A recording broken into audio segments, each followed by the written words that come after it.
Last class में हम लोगों ने एलसीएम और एचसीएफ किया था। That is what is the form of LCM? Least multiple, yes, lowest common multiple, and what is HCF?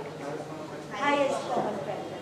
तो एलसीएम और एचसीएफ हमको समझ में आया कि जो एक चीज ध्यान रखिएगा, एलसीएम हमेशा जो भी नंबर से उनसे ज्यादा आता है, और जो एचसीएफ है जो भी हमको नंबर दिए रहते हैं उससे कम ही आता है। वो दिस इज ग्रेटेस्ट डिवाइजन। और एलसीएम के जो क्वेश्चन बनेंगे, वर्ड प्रॉब्लम्स बनती है, उनमें उसमें हमेशा आपसे इस तरह से पूछा जाएगा कि what will be the least value, ठीक है। और जब भी एचसीएफ होगा उसमें आपको हाईएस्ट वैल्यू पूछी जाएगी। बट जो हाईएस्ट वैल्यू बोलेगा तो वो एचसीएफ में हमेशा छोटी वैल्यू निकलती है, और जो एलसीएम में आपको लीस्ट वैल्यू पूछता है तो उस जो भी नंबर्स रहते हैं उससे ज़्यादा ही वैल्यू होती है, ठीक है। तो उस पर फ्रेंड्स कुछ वर्ड प्रॉब्लम हमने की थी, कुछ अभी और भी करते हैं। तो एक क्वेश्चन लिखिए और इसको ट्राई कीजिए। 3 strings of different length, 3 strings of different lengths, 240 meter, sorry 240 centimeter, 318 centimeter and 426 centimeter are to be cut into equal lengths. 3 strings of different length and lengths are given as 240, 318 and 426 are to be cut into equal lengths.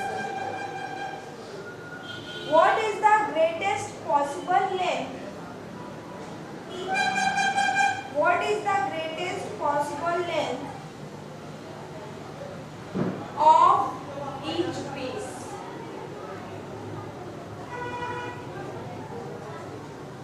What is the greatest possible length of each piece? Option A 24 centimeter, option B 6 centimeter, option C 8 centimeter and option D 13 centimeter.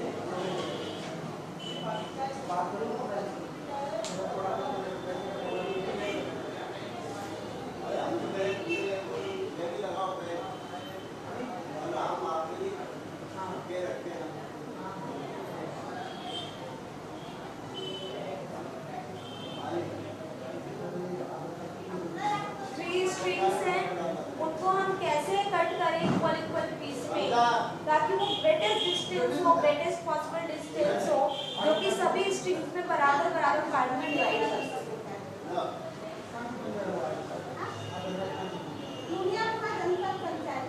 तो इस question को क्या option से भी हम कर सकते हैं, ठीक है।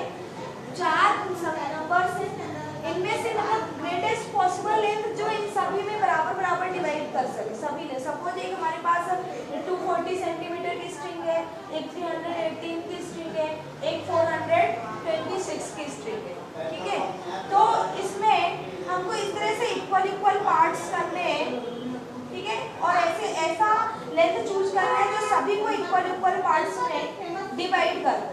मे बी नंबर ऑफ पार्ट्स ज़्यादा हो सकते हैं बट ईच पार्ट का साइज सेम होना चाहिए, ठीक है।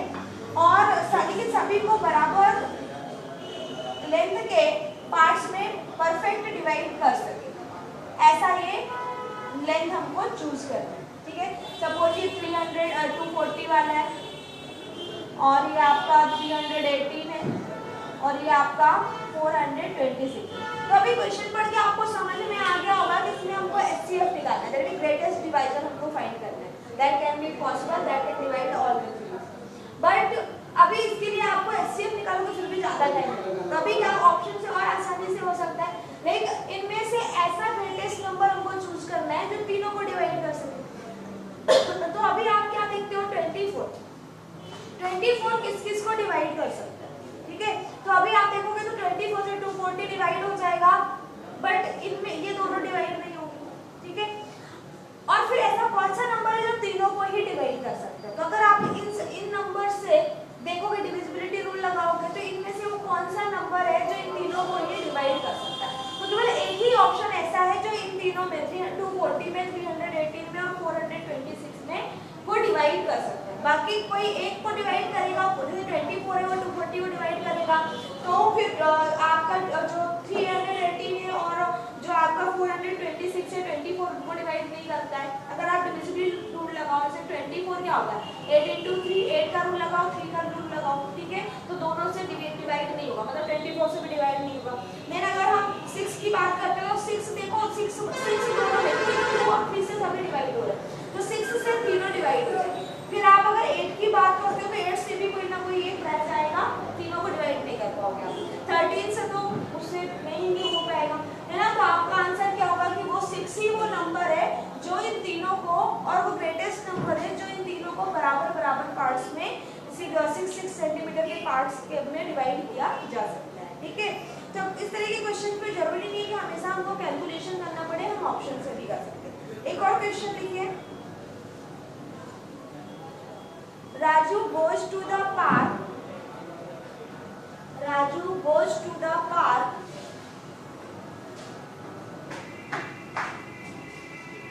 every 8 days. Raju goes to the park every 8 days. His friend Salim goes to the park every 6 days.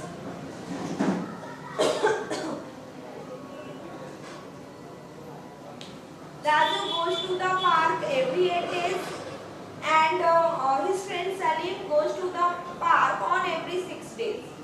Yeah, after 6 days. So 6 days के different. They meet each other one day. They meet each other one day.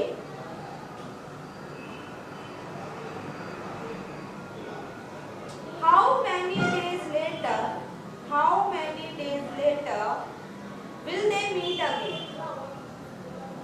अभी क्या होता है कि राजू 8वें दिन park जाता है, हर 8 दिन में एक बार जाता है, और सलीम उसका फ्रेंड जो है हर 6वें दिन जाता है। ऐसे में क्या होता है, एक दिन वो दोनों मिल जाते हैं, ठीक है। फिर उसके बाद अब आपको बताना है, जब वो एक दिन मिल गए तो अब उसके बाद कितने दिन बाद वो वापस मिलेंगे, ठीक है। तो इसके लिए आपको ऑप्शन दिए गए हैं। ऑप्शन ए है 24 डेज, ऑप्शन बी है 2 डेज, ऑप्शन सी है 14 डेज, ऑप्शन डी है नन।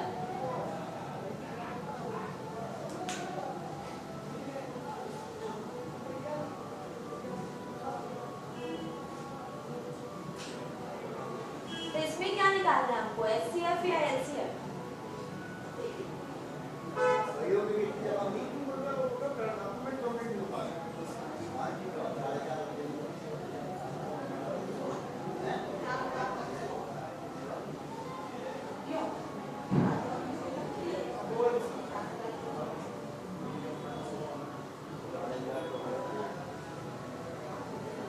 तो अभी इस क्वेश्चन में देखो क्या होता है कि ये हर 8वें दिन जाता है, उसका फ्रेंड हर 6वें दिन जाता है।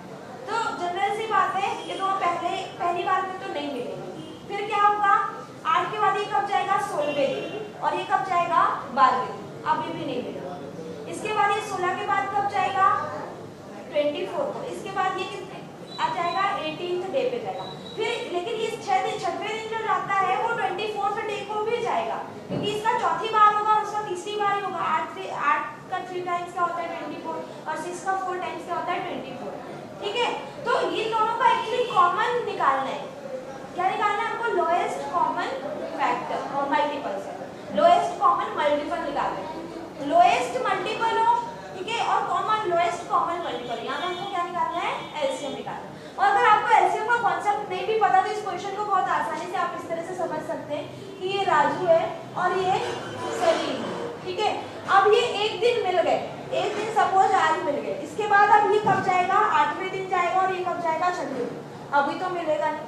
अब फिर ये 18वें दिन जाएगा, फिर ये 24वें दिन जाएगा, फिर ये 32 डेज पे जाएगा, ठीक है। फिर ये किस पे जाएगा 12 दिन पे जाएगा, अच्छा सॉरी यहाँ पे 16, फिर ये 12वें दिन जाएगा, फिर ये 18वें दिन जाएगा, फिर ये कितने जाएगा जाएगा 24 दिन। तो अभी एक दिन ऐसा है जब कॉमन है, 24वें दिन ये भी पार्क जा रहा है और 24वें दिन ये भी पार्क। आज मिले ये लोग और 24वें दिन राजू भी पार्क में जाएगा, लेकिन उसका थर्ड टर्न रहेगा, मतलब कि थर्ड राउंड हो रहा है उसका, और सलीम का वहाँ पे फोर्थ राउंड हो रहा है, ठीक। लेकिन डे तो सेम है, तो लोग मिलेंगे तो जरूर। तो इस क्वेश्चन को बिना एलसीएम के कॉन्सेप्ट के भी आप बस थोड़ा सा लॉजिक लगा के कर सकते हैं, ठीक है। नेक्स्ट क्वेश्चन लिखिए।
Options are 41, 42, 43, 44.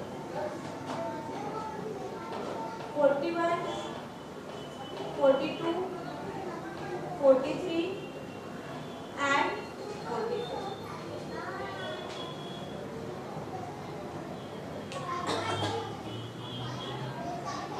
So can you tell me यहाँ पर हमको क्या निकालना है? LCM या HCF? HCF. Very good. So what is the answer? 44. These 42 is the right answer. See, greatest divisor निकालना है, that can divide each the number. ठीक है?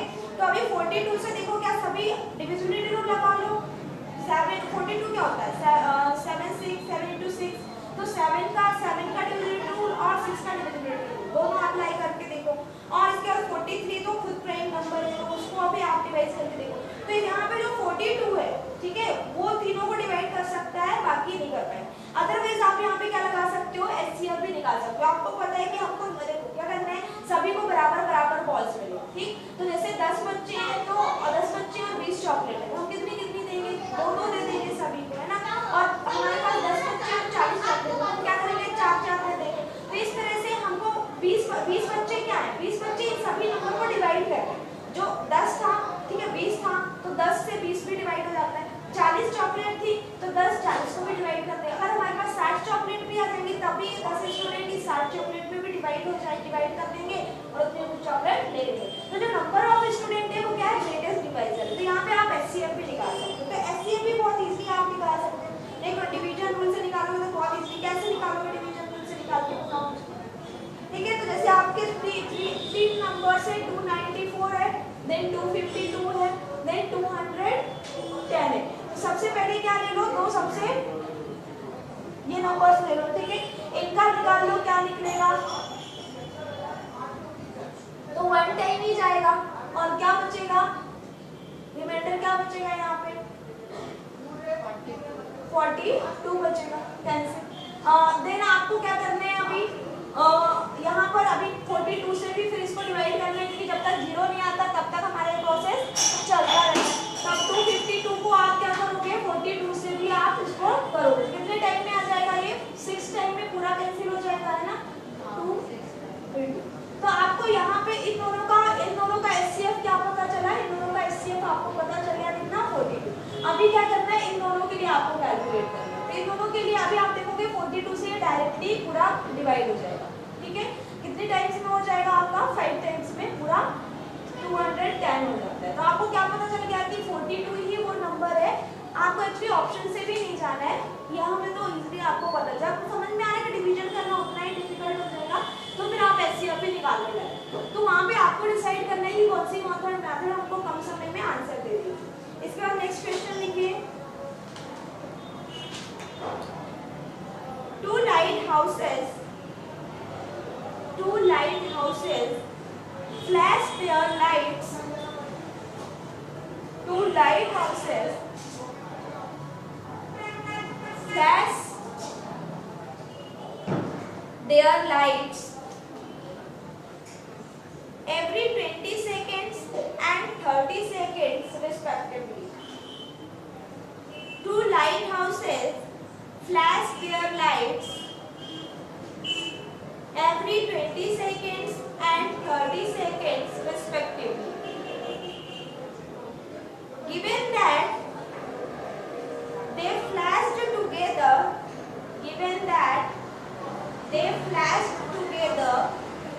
at 7 p.m.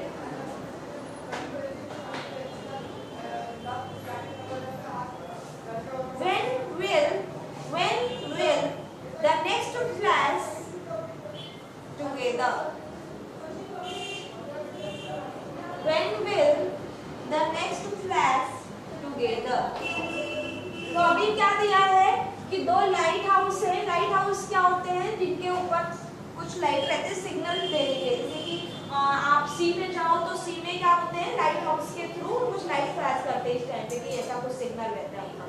तो 2 लाइट हाउस हैं वो क्या करते हैं कि एक जो है वो 20 सेकंड्स में फ्लैश करता है डिफरेंस पे और दूसरा लाइट हाउस जो है वो 30 सेकंड्स में फ्लैश करता है।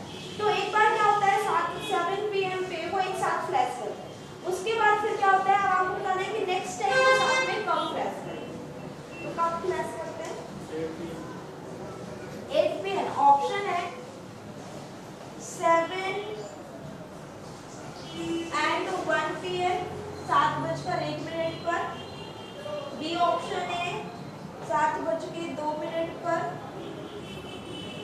एंड सी ऑप्शन है 7:03 पर और डी ऑप्शन है 7:04 पर। तो आंसर क्या है 7:01 पर। 1 मिनट, वेरी गुड। क्योंकि हमको क्या पता है क्या सेकंड्स में वो फ्लैश करते हैं। फर्स्ट लाइट हाउस है देन सेकंड लाइट, तो हमको क्या पता लगाना है कि एक बार ये 7 फ्लैश हुए फिर उसके बाद वो कौन सा मल्टीपल होगा जब ये फिर से 7 में। तो यहाँ पे क्या निकालना है एलसीएम निकालना है इन दोनों का। कितना दिया था फर्स्ट लाइट हाउस जो है वो 20 सेकंड्स में फ्लैश करता है और जो सेकंड लाइट हाउस है वो 30 सेकंड्स में। तो अब कितने सेकंड बाद ये फिर से 7 में, एक बार 7 में फ्लैश हुए ठीक है, अब उसके बाद ये 20 सेकंड में फ्लैश होगा ये 30, तो अभी तो 7 में। नेक्स्ट टाइम क्या होगा इसका 40 होगा और इसका 60 होगा। फिर नेक्स्ट टाइम में इसका क्या हो जाएगा 40 फिर से बढ़ा दो इसमें तो यहाँ पे क्या हो जाएगा 60 हो जाएगा और इसका क्या हो जाएगा 90। बट देखो 60 सेकंड्स में ये भी फ्लैश कर रहा है और 60 सेकंड्स में दूसरा वाला भी फ्लैश कर रहा है। इसका ये सेकंड टाइम फ्लैश करेगा और ये थर्ड टाइम फ्लैश करेगा, लेकिन इनकी फ्लैशिंग इस टाइम पर बिल्कुल साथ में 60 seconds that mean what 1 minute ठीक है। तो 7 PM पे इन लोगों फ्लैश हुए थे, उसके बाद 1 मिनट बाद फिर से साथ में ये फ्लैश ठीक। This is the next question लिखिए, a man has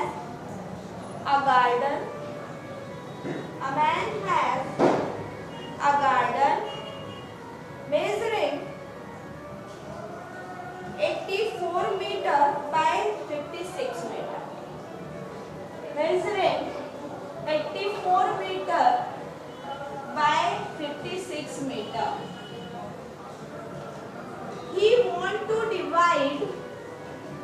he want to divide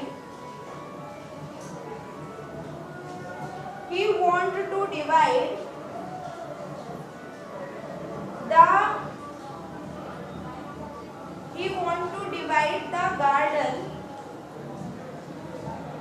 equally into the minimum number of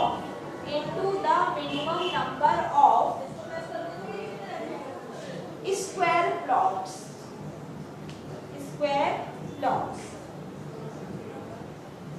What is the length of each square plot? What is the length of each square plot? तो क्या है, square plot की length और breadth अलग अलग होती है, नहीं होती ना? तो इसमें आप चाहे लेंथ बताइए या ब्रेड्थ बताइए, सेम ही आ जाएगा। तो वो लेंथ बोल रहा है, दैट मींस साइड पूछ रहा है स्क्वायर प्लॉट। ठीक है, तो एक आदमी है, उसके पास 84/56 का प्लॉट है। क्या आंसर है इसका? 20। वेरी, ठीक है। तो इसमें भी देखिए क्या, जो तो आपको डायमेंशन दी है वो उन्हीं को आपको डिवाइड करना है और उसी के अंदर प्लॉट्स की तरह, दैट मींस आपको डिवाइजर निकालना है। यहाँ पे एलसीएम नहीं, मल्टीपल नहीं, यहाँ पे आपको फैक्टर निकालना है। लाइक आपके पास क्या है, एक रेक्टेंगुलर प्लॉट है। रेक्टेंगुलर प्लॉट कैसा है, ये आपका कितना 84 और ये आपका कितना है 46। अभी वो बंदा क्या चाहता है, अपने रेक्टेंगुलर प्लॉट में स्क्वायर्स प्लॉट कट करना चाहता है। ठीक है, तो वो मे बी इस टाइप से स्क्वायर प्लॉट्स निकालेगा। ठीक है, इस तरह से स्क्वायर प्लॉट्स निकालेगा। तो इस तरह से इसके पास नंबर ऑफ स्क्वायर प्लॉट। तो आपसे क्या पूछा है, ये डायमेंशन पूछी है कि ये लेंथ कितनी होगी। स्क्वायर प्लॉट की लेंथ या ब्रेड्थ दोनों सेम रहती है। तो अभी देखो ये लेंथ और ये लेंथ तो बराबर है, तो ये ऐसे होना चाहिए कि ये वाली जो लेंथ है, सपोज ये जो भी आप निकाल रहे हो 28 मान रहे हो, 28 निकाला है आपने, तो 28 जो है वो इसको भी डिवाइड कर दें ताकि ये बराबर पार्ट में डिवाइड हो जाए, और ये जो लेंथ है ये 84 को भी डिवाइड कर दें ताकि 84 में ही बराबर पार्ट में डिवाइड हो जाए। तो यहाँ पे इसलिए आपको मल्टीपल नहीं, यहाँ पे आपको डिवाइजर चूज करना है। ठीक है, तो वो डिवाइजर और वो ग्रेटेस्ट, इसमें पूछना है कि मैक्सिमम पॉसिबल लेंथ क्या होगी स्क्वायर प्लॉट्स। तो वो आपको मैक्सिमम पूछ रहा है, दैट मींस ग्रेटेस्ट डिवाइजर पूछ रहा है। ग्रेटेस्ट डिवाइजर क्या होगा, इन दोनों का एचसीएफ। तो अभी आप ऑप्शन से भी कर सकते हैं। लाइक आपको ऑप्शन दिया था 24, 25, 26 और 28। तो 28 ही आपको वो आंसर था जो दोनों में कॉमन है और दोनों को डिवाइड कर सकते हैं। तो ऑप्शन ए था आपको 24 सेंटीमीटर, सॉरी मीटर्स में है ना, 24 मीटर। बी ऑप्शन है 25, सी ऑप्शन है 26, डी ऑप्शन है 20। इस तरह से वो नंबर क्या होगा, 28 ही आपका वो नंबर है जो दोनों को ही डिवाइड कर सकते हो। अगर आप एचसीएफ कैलकुलेट करो तो 28 है। इसके बाद नेक्स्ट टॉपिक हम लोग स्टार्ट करने जा रहे हैं, दैट इज फ्रैक्शन। फ्रैक्शन से हम बहुत ज़्यादा इंट्रोड्यूस हो चुके हैं अपने स्कूल टाइम में, फिर भी फ्रैक्शन से रिलेटेड क्वेश्चन कॉम्पिटिटिव एग्जाम्स में कैसे आते हैं ये हम देखेंगे। ठीक है, तो नेक्स्ट टाइम डाल लीजिए फ्रैक्शन।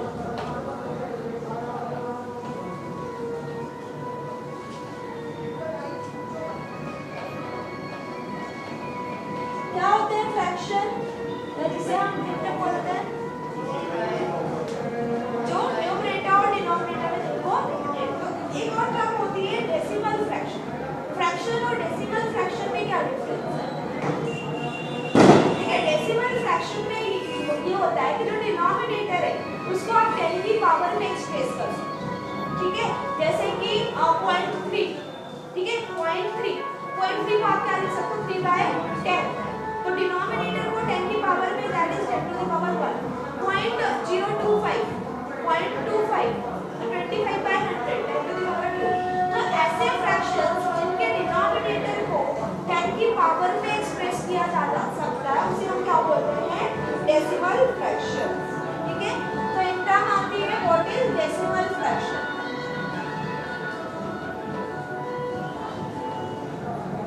तो डेसिमल फ्रैक्शंस ऐसे फ्रैक्शंस होते हैं जिनका डिनोमिनेटर 10 की पावर में एक्सप्रेस किया जा सकता है। लाइक फॉर एग्जांपल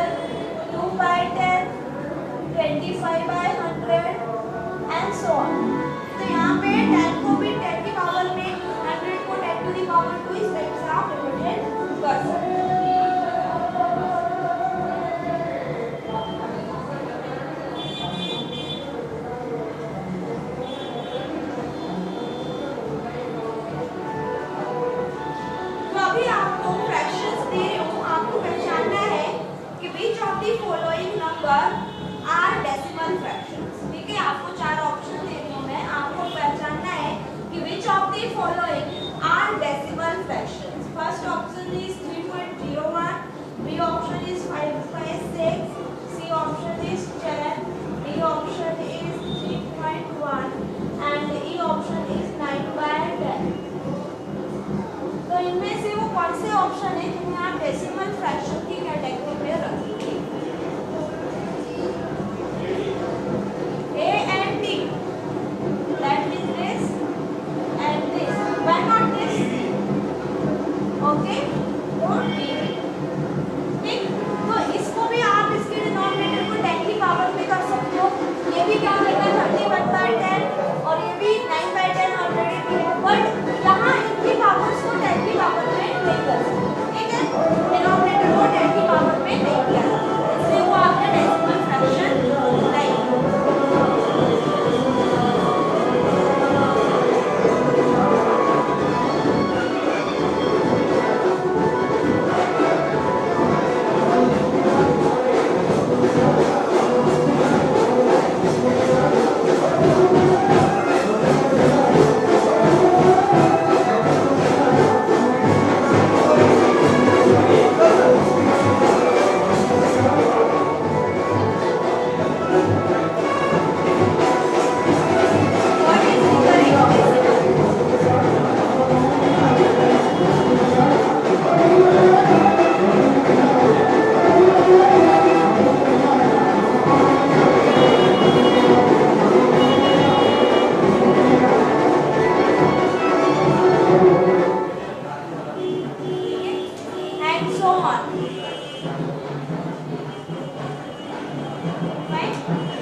क्वेश्चंस कैसे आता है, रिकरिंग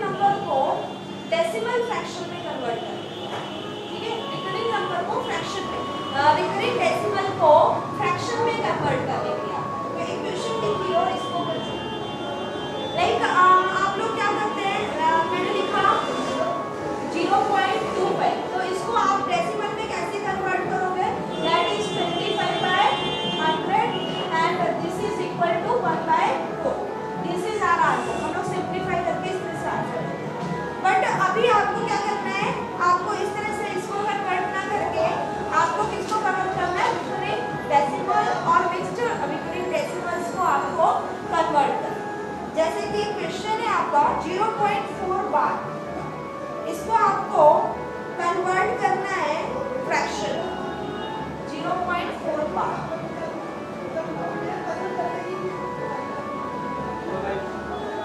What? 2/5। How? 5 से 2 को डिवाइड करो तो क्या आता है? 0.4 बार आता है।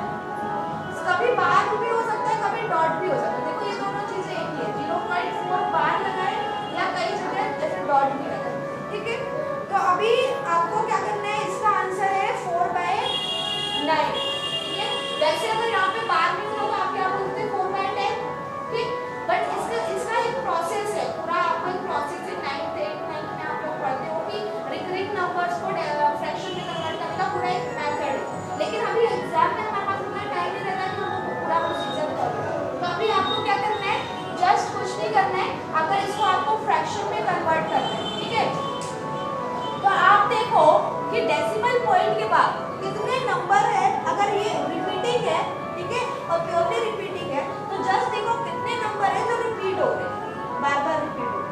तो हमारे पास अभी एक ही नंबर है, ठीक, जो बार-बार रिपीट हो रहा है। तो आपको कुछ नहीं करना है, यहाँ से दशमलव हटाना है, 4 को एज इट इज लिखना है, और जितने भी नंबर रिपीट हो रहे हैं वहां में उतने 9 कर देना, ठीक है। क्या प्रोसेस है, सबसे पहले आप देखो कि आपका डेसिमल क्या है, प्योरली रिपीटिंग है, और उसके बाद डेसिमल के बाद कितने नंबर है जो रिपीट हो रहे हैं, ठीक है। तो एक ही नंबर है जो बार-बार रिपीट हो रहा है, तो उसको एज इट इज लिखो, और उसके बाद एक ही नंबर रिपीट हो रहा है तो उतने ही 9 आपको डिनोमिनेटर में।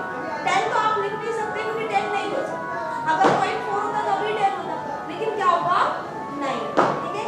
ऐसे ही एक और क्वेश्चन है, अगर 0.43 बार होता है इसकी जगह पे, अगर क्वेश्चन ये ना हो के क्वेश्चन ये होता 0.43 और दोनों के ऊपर बार 43/99, वेरी गुड। तो यहाँ पे इसका डेसिमल अगर फ्रैक्शन आप देखोगे तो क्या होगा 43/99, नंबर को एज इट इज लिख दो और अपॉन में उतने 9 कर दो। तो अभी इसको आप ध्यान रखिए कि कभी भी जो आपका रिकरिंग होता है उसको हम कैसे करें। अब बात आती है कि अगर मिक्स्ड रिकरिंग डेसिमल हो जाए तो फिर उसको कैसे कन्वर्ट करें। एक क्वेश्चन लिखिए जिसमें मिक्स्ड है, आपको डेसिमल दिया है, डेसिमल नंबर दिया है 0.252, क्वेश्चन है 0.252 और जो 52 है उसके ऊपर बार है।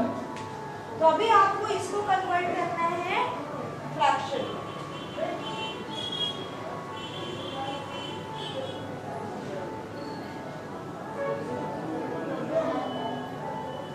तो इसका 252/999 नहीं होगा, ठीक। इसका आंसर क्या होता है, इसके लिए इसका भी प्रोसेस है, बट अभी हम शॉर्ट आप लोग याद रखो कि इसको कैसे कन्वर्ट करें। तो अगर इसके लिए आपको पूछा है कि फ्रैक्शन में इसको हम कैसे लिखेंगे, तो आपको क्या मेथड करना है, सबसे पहले तो नंबर को बिना डेसिमल पॉइंट के एज इट इज 252, इसके बाद इसमें से उसको माइनस करना है जो रिपीट नहीं हो रहा है, ठीक है। कौन रिपीट नहीं हो रहा है, ये वाला 2 रिपीट नहीं रहा है, तो इसको आप क्या कर दो, यहाँ पे माइनस कर दो। इसके बाद अपॉन में उतने 9 लिखना है जितने नंबर यहाँ पे रिपीट हो रहे हैं, जितने नंबर रिपीट हो रहे हैं उतने आपको 9 लिखना है, और फिर आपको उतने 0 लिखना है जितने नंबर रिपीट नहीं हो रहे, उतने 0 लिखना है जितने नंबर दशमलव बाद रिपीट नहीं हो रहे, ठीक है। तो अगर मिक्स्ड रिकरिंग आता है तो क्या करना है, नंबर को एज इट इज लिखिए, देन माइनस कीजिए जो नंबर रिपीट नहीं हो रहे, उसके बाद उतने 9 लिखिए जितने नंबर रिपीट हो, और उसके बाद उतने 0 लिखिए जो नंबर रिपीट नहीं हो।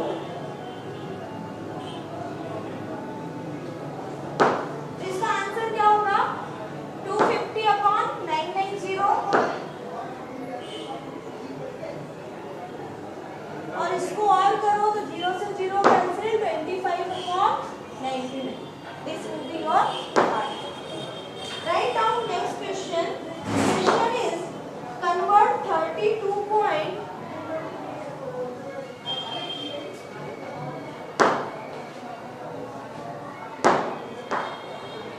convert 32 point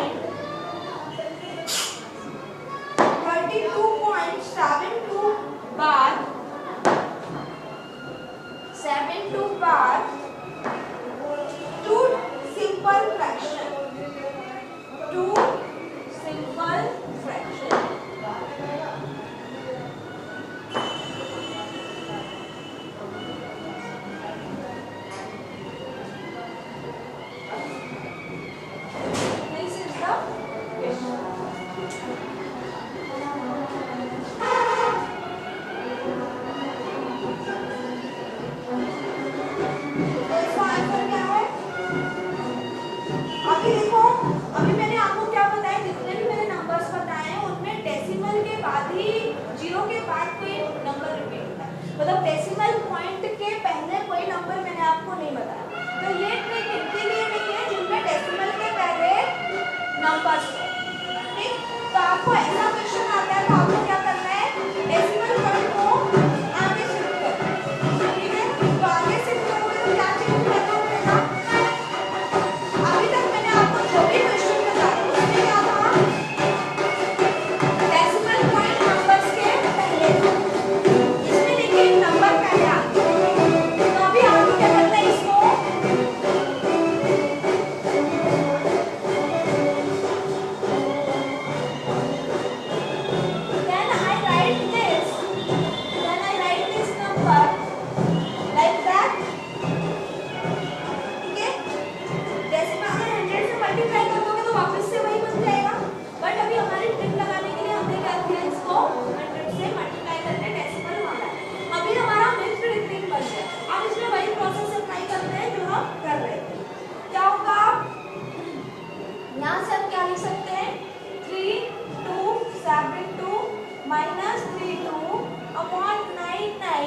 double into 100, right? So what will be our answer? Minus करोगे तो 3240 बचेगा। ठीक है, 3240 अपॉन 99, क्योंकि ये दो जीरो से ये दो जीरो 100 भी कैंसिल हो जाएगा, तो क्या बचेगा आपका 3240 अपॉन 99, और 32 को माइनस करोगे तो 3240 अपॉन 99। अभी भी ये 3 से कैंसिल हो सकता है। ठीक है, तो और इसको सिंप्लीफाई कर दो तो आपका आंसर आता है 360/11। 9 से ही कैंसिल हो जाएगा तो आपका आंसर आएगा 360/11। ठीक है, यहाँ पे कैंसिल करो तो 360 बचेगा, यहाँ पर 11, 9 से कैंसिल कर दो तो आपका आंसर है 360/11। तो इस तरह से आप लोग रिकरिंग फ्रैक्शन को जो डेसिमल नंबर रहता है उसको आप फ्रैक्शन में कन्वर्ट कर सकते हैं, और अगर नंबर में दिया फ्रैक्शन में दिया हो तो आप उसको डेसिमल में भी कन्वर्ट कर सकते हैं, अगर ये जरूर पता है। ठीक है, इसका नेक्स्ट क्वेश्चन देखिए 6.426 बार को फ्रैक्शन में कन्वर्ट किया, 6.426 बार, इसको आपको कन्वर्ट करना है फ्रैक्शन में।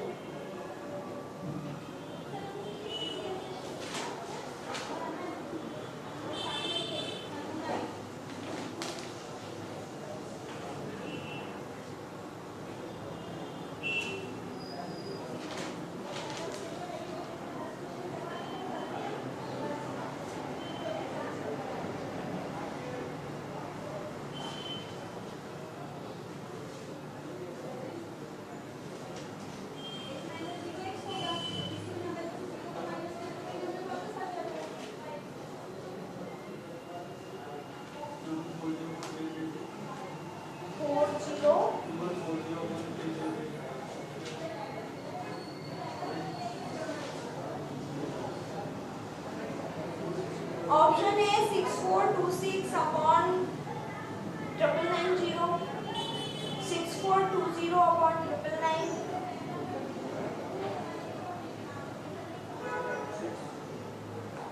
तो इसमें देखिए पूरा नंबर लिखिए, -6 दीजिए तो ऊपर तो कंफर्म ही आएगा 6420, और 3 नंबर से है तो 999 होगा, बट कोई 10 रहेगा मल्टीप्लिकेशन में, क्योंकि दशमलव को आपने आगे शिफ्ट किया तो 10 का मल्टीप्लाई भी करोगे। अभी इसको डायरेक्ट आप फॉर्मूला नहीं यहाँ पर ट्रिक भी लगा सकते हैं, क्योंकि दशमलव क्या है 6 के बाद में। ठीक है, तो इसको पहले आप डेसिमल पॉइंट को 6 के आगे लाओ, तो अगर आप इसको 6 के आगे लाते हो तो क्या करना पड़ेगा, मल्टीप्लाई बाई 10 करना पड़ेगा। फिर अभी यहाँ पे आप अप्लाई करो टेक्स्ट, तो इसको 6426 लिखो, और माइनस क्या करते हैं जो रिपीट नहीं हो रहा है, दैट इज 6 माइनस करना, उतने 9 लिखना है जितने रिपीटिंग है, और उतने 0 लिखना है जितने नॉन रिपीटिंग है, और इनटू ये 10 तो इसके साथ चलेगा ही। ठीक है, तो ये 10 से ये 10 कैंसिल, बाकी आपका बचा क्या 6420 अपॉन, तो इसको और सिंप्लीफाई कर सकते हो, बट ऑप्शन में यही हमारा आंसर था, ये ऑप्शन में था तो हमको आगे सिंप्लीफाई नहीं करना। ठीक है। नेक्स्ट क्वेश्चन लिखिए। क्वेश्चन है 0.36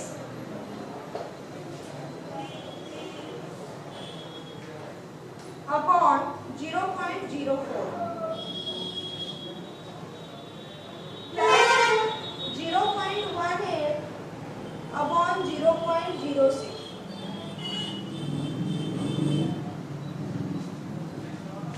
इसकी वैल्यू बतानी है, सॉल्व करो।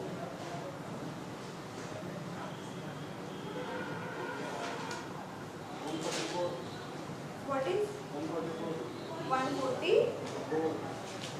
That is 12. Yes, very. तो अभी इस क्वेश्चन को आप ऐसे नहीं सोचोगे ये फ्रैक्शन है तो हम फ्रैक्शन में ऐसा पढ़ रहा है, ऐसा दिमाग नहीं लगाना। इस क्वेश्चन में देखो आप न्यूमरेटर में डेसिमल पॉइंट देखो और डिनोमिनेटर में देखो, तो यहाँ पे भी 2 डिजिट है डेसिमल के बाद और यहाँ भी 2 डिजिट है, तो ये डेसिमल में यहाँ से बैलेंस हो जाएगा, देन यहाँ भी बैलेंस हो जाएगा। तो आप यहाँ पे देखो ये कितना हो जाएगा 9 10 और ये कितना हो जाएगा 3 9 और 3 कितना होता है 12 और 12 का स्क्वायर कितना होता है 1। ठीक है, write down next question.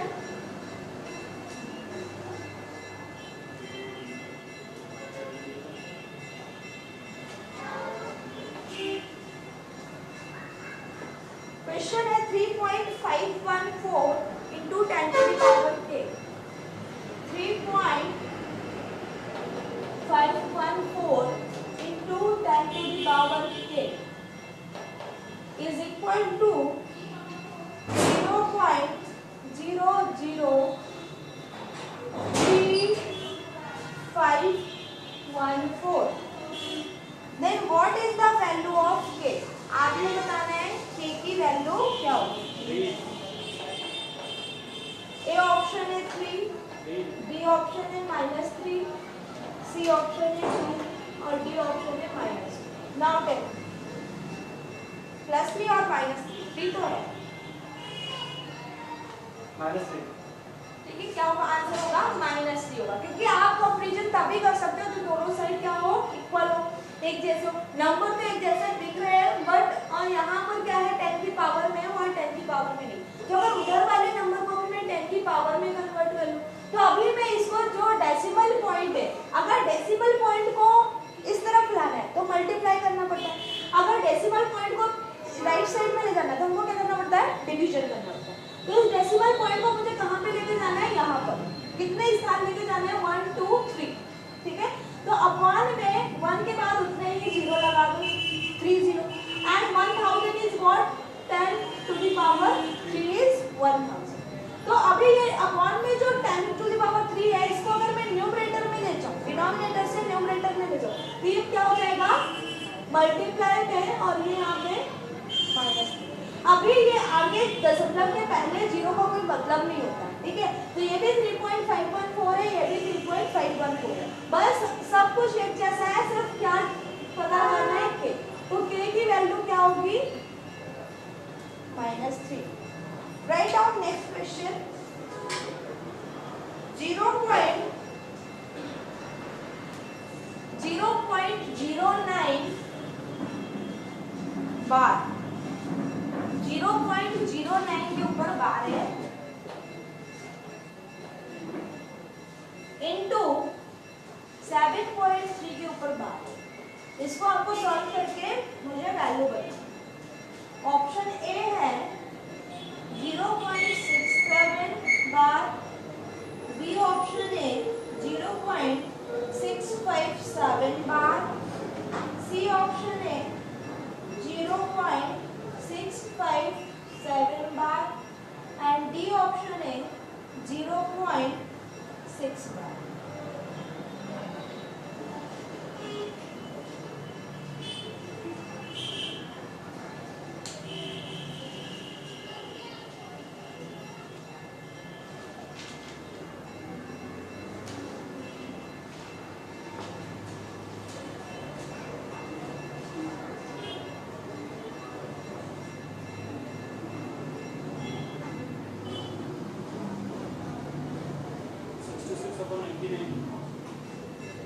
Option from the option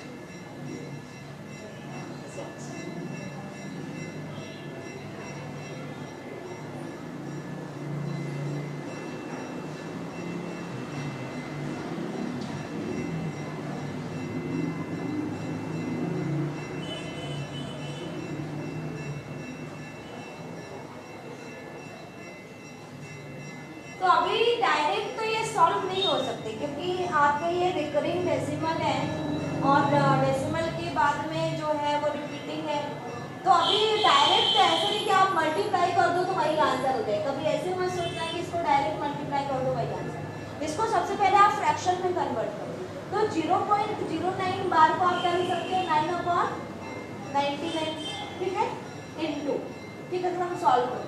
और 7.3 बार को सबसे पहले तो 7.3 को आपको किस में करना पड़ेगा 0.73 बार में कन्वर्ट करना। तो इसके लिए आप क्या करोगे 10 का मल्टीप्लाई करोगे। देन नेक्स्ट स्टेप में क्या होगा, ये 9/99 तो था, इसको भी आप फ्रैक्शन में कन्वर्ट करो। तो क्या होगा 73 - 7 अपॉन व्हाट 90 इनटू 10। अभी इसको आप सॉल्व करोगे और कैंसिल करोगे तो आपका आंसर आ जाएगा 0.6 बार, ठीक है, फाइन। तो ये आपका डी ऑप्शन आपका आंसर होगा। तो इस तरह से आपके जो रिकरिंग डेसिमल होता है उस पर कैसे कैसे क्वेश्चन आते हैं एग्जाम। बस टाइम हो गया, ठीक है। तो इसके बाद आप लोग प्रैक्टिस कर लेना, मे बी इसकी प्रैक्टिस शीट भी आपको मिल जाएगी, ठीक। नेक्स्ट क्लास हो सकता है, हाँ इंग्लिश में, ठीक है। तो नेक्स्ट क्लास में आपको इंग्लिश में प्रैक्टिस शीट कोशिश करेंगे इंग्लिश में मिल